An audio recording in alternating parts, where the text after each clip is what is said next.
Good morning students. Up to last lecture we are studying about the Bohr's atomic model. Okay.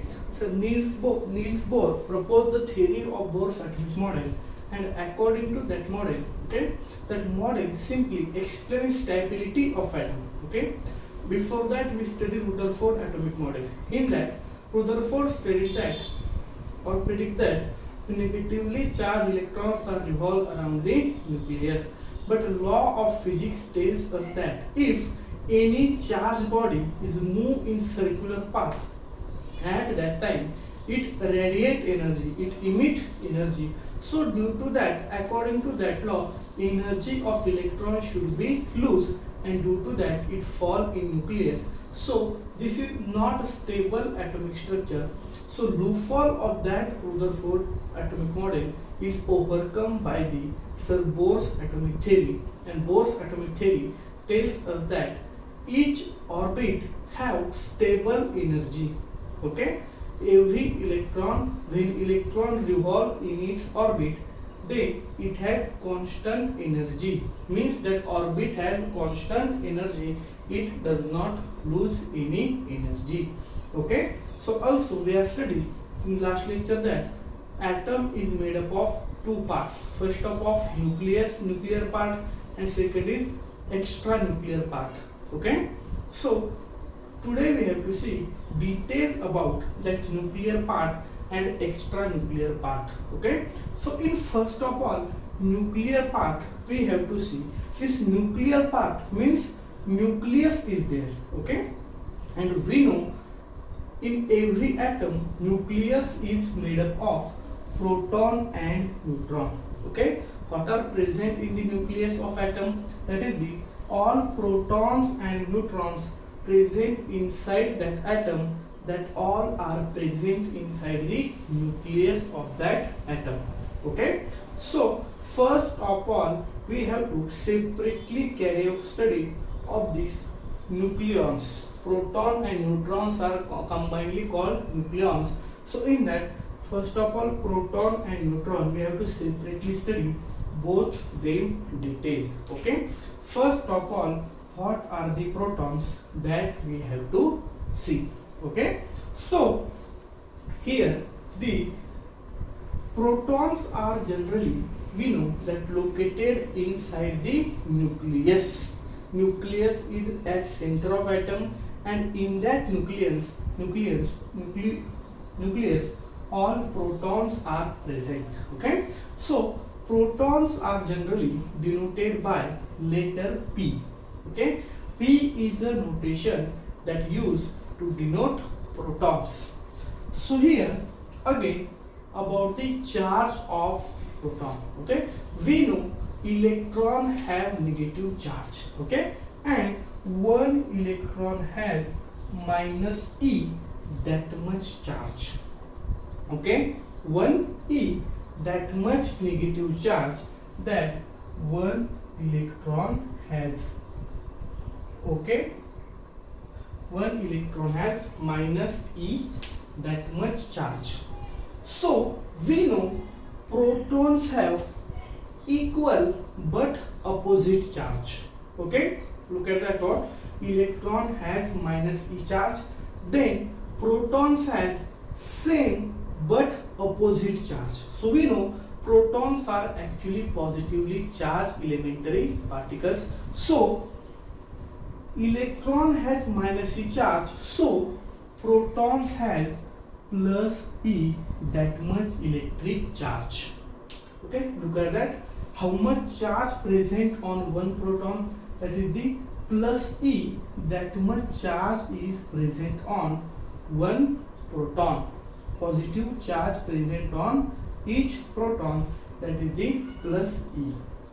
Okay, so next is, now we say that electron has minus E charge, proton has plus E charge, then this 1E means how much charge? Actually 1E means 1.6 into 10 raised to minus 19 coulomb, that much charge. Okay, means one proton has 1.6 into 10 raised to minus 19 coulomb, that much positive charge on it. Okay, 1e means one proton, one electron. Okay, in one proton that much positive charge present, in one electron that much negative charge is present. Okay, so proton has a positive charge and one proton, 1 plus e charge present, and 1e means 1.6 into 10 raised to minus 19 coulomb. That much charge is present on one proton. Okay, that much charge is present on one proton. So we know all positively charged protons are situated inside the atom. Okay, atom and in nucleus.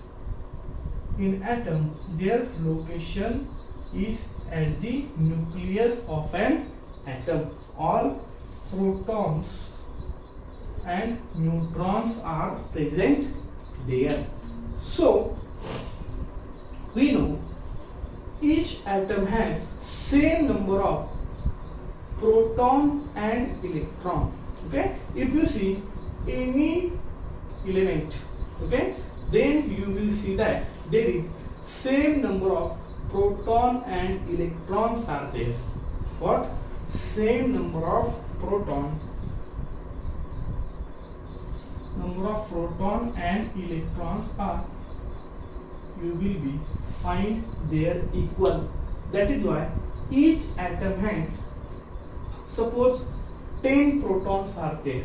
Okay, if someone element has 10 protons, so it also has same equal number of electrons. That is how much? 10 number of electrons. And we know on each proton how much charge is there? Plus e. Okay, so on each proton 1e, so 10 protons are there, then we can say that total charge of protons are how much? Plus 10e.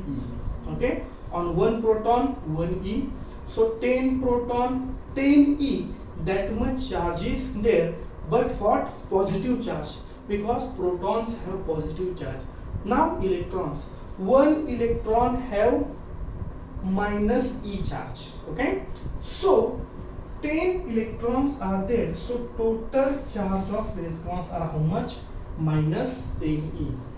Okay, so if we see, this is positive 10, this is negative 10e, so positive and negative charges are equal, so they are balances each other. Okay, so that is why atom is always remain electrically neutral. That is the reason behind that. Okay, whatever the charge proton have, that much, but opposite charges electron has. Okay, so that is why both positive and negative charges are balances each other and overall charge. Okay, so if you see plus 10e minus 10e will be equal to 0. So net charge on an atom will be 0. So atom is always electrically neutral because of same number of positive charge and same number of negative charge present inside every particular atom. Okay, so such a way that atom is remain always electrically neutral. That also you have to remember. Now next topic that is we have to see, that is the number of proton present in an atom. Okay, so that is nothing but the atomic number of that particular element. Okay, so we know, suppose tell any one element, suppose sodium. Okay, Ne, atomic number of sodium is 11. Okay, so simply if anyone tells you that atomic number of sodium is 11, it means that atomic number is nothing but what? The number of proton present in an atom is nothing but the atomic number of that particular element. So if atomic number is denoted by Z, letter Z. Okay, so if someone tells that, okay, sodium here has atomic number 11, it means that what? In the nucleus of sodium, how much protons is there? So total 11 protons are present inside the nucleus of that sodium atom. Okay, so simply what atomic number of an element is what? That is the total number of proton present inside that atom is nothing but the atomic number, and that atomic number is denoted by letter Z. How that will we see later. Okay, but still you have to remember only number of protons present inside the nucleus is nothing but the atomic number of every element. Okay, suppose hydrogen has atomic number 1. It means that one proton is present inside the nucleus of atom. Okay, carbon has atomic number 6. It means that 6 protons are present inside the atom of carbon. Okay, so such a way that atomic number is nothing but the number of protons present inside the atom. Okay, that is simply called as atomic number. Okay,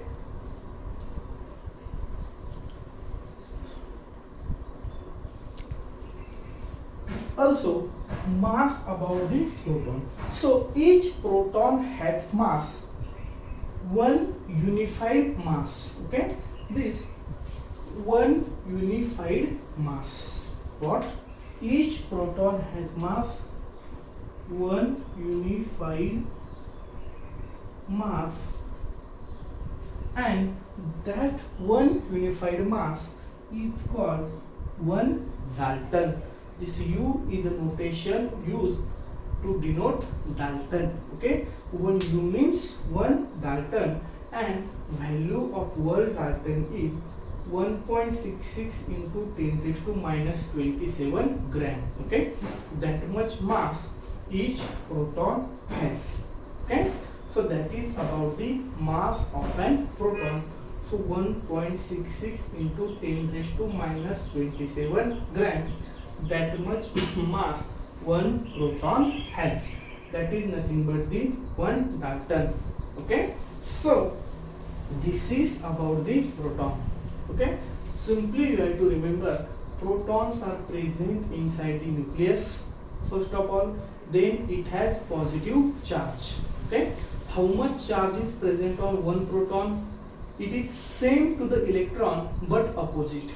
Electron has negative, proton has positive. So plus each charge present on proton. So one proton has a charge 1.6 into 10 raised to minus 19 coulomb. Okay, then number of protons in an atom is nothing but the atomic number of that particular element. How much protons are present in the atom is nothing but the atomic number.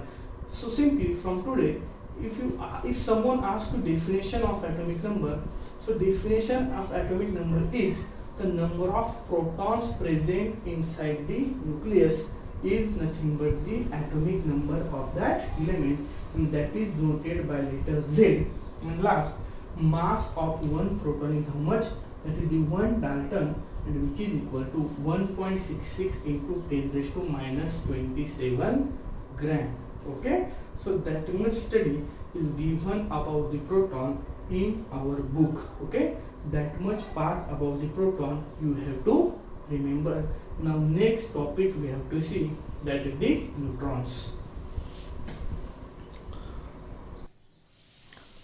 Now next topic we have to see, that is the neutrons. Okay, we know nucleus is made up of two types of elementary particle, proton and neutron. Now second elementary particle which is present inside the nucleus, that is the neutron. Okay, so that neutron is denoted by letter small n. Okay, that used to denote number of neutrons.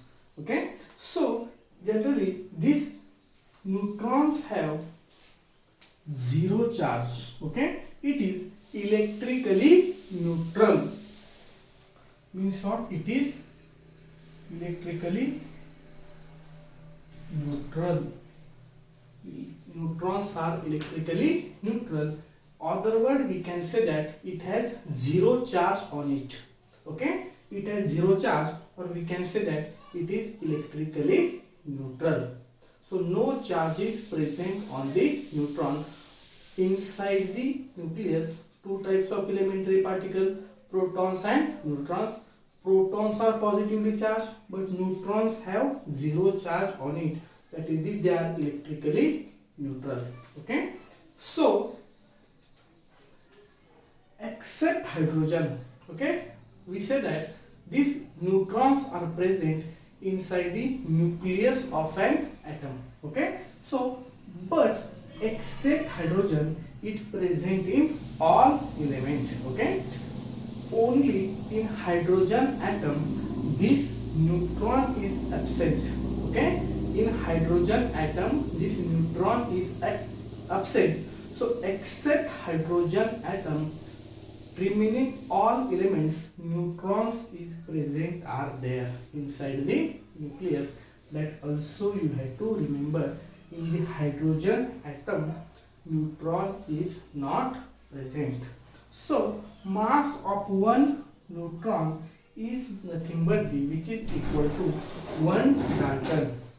Okay, mass of neutron, one neutron is how much? 1 Dalton. And mass of one neutron is nearly equal to mass of one proton. Okay, so mass of neutrons and protons are nearly equal to each other. Okay, so you have to remember about the neutrons only here. This is the notation of neutron, that is noted by small n. Then charge on neutron, this is neutral. Okay, neutrons are electrically neutral, so we can say that they have simply zero charge on them. Okay, because they are electrically neutral. So we know that inside the nucleus, proton and neutrons are present, but if you study only hydrogen atom, okay, only hydrogen is the one atom where we cannot find these neutrons. Okay, so it simple means that except hydrogen atom, these neutrons are present in all elements. Okay, except hydrogen atom, neutrons are present in all elements. It means that in hydrogen atom these neutrons are absent. Okay, that also you have to remember. Then mass of one neutron. Okay, mass of one neutron is 1 Dalton. Okay, and 1 Dalton is how much? That also we see in the previous part, that is the proton. And next is mass of neutron is nearly equal to mass of proton. Okay, so this is present inside the nucleus. If you see, it has neutral. Okay, so actually in the picture about the charges, okay, this is not, generally we can assume that this is not that much important part as the proton and electron has. Okay, but actually if you study the atom bomb study, okay, nuclear study, at that time you will see that this neutron is responsible for the atomic explosions. Okay, so this neutrons is the play very important role in that case of nuclear science or atomic study. Okay, there we will be find the importance of these neutrons. Okay, so in today's lecture we have studied about the nuclear part. Okay, simply this nuclear part is made up of proton and neutron. So both are present inside the nucleus. Okay, protons have positive charge, neutrons have electrically neutral, that is the zero charge. Okay, so protons are present in every nucleus of element. Okay, every element's nucleus, there protons are present, but except hydrogen, these neutrons are present in every element. Okay, mass of one proton is also 1 Dalton and mass of neutron is also nearly equal to 1 Dalton. So mass of neutron and mass of protons are nearly equal masses of protons or neutrons are both are nearly equal to each other. Okay, so that is the study about nuclear part. Okay, here you have to detail study about proton and neutron, because this concept we have to use up to further higher studies. Okay, so carefully study all that part. If you have any doubt about this topic, then please ask in comment of this video. Okay, so the remaining part of this chapter, that is the extra nuclear part. Okay, part of atom outside the nucleus, that are electrons. Okay, so study of electron we will carry out in the tomorrow's lecture. Okay, so today you have to study that much part very well. Remaining part we will study in tomorrow's lecture. Thank you.